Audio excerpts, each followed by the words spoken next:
Stop everything. The iPhone 17 Air leaks have just dropped and they're packed with surprises.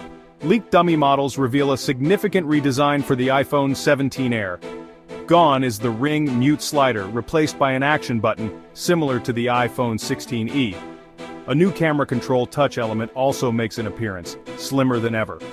MagSafe charging is here to stay despite the phone's sleek profile. Rumor has it, Apple aimed for a portless future, but due to EU regulations the USB-C port remains, for now. This aligns with growing user comfort with wireless tech, echoing the Apple Watch's evolution. Priced similarly to the iPhone 16 Plus, starting at $899, the iPhone 17 Air features a 6.6-inch display and a 48MP single rear camera. Plus, the slim design hints at the possibility of a foldable iPhone in the future. Stay tuned as we uncover more about this groundbreaking device. Like and subscribe for the latest updates on the iPhone 17 Air.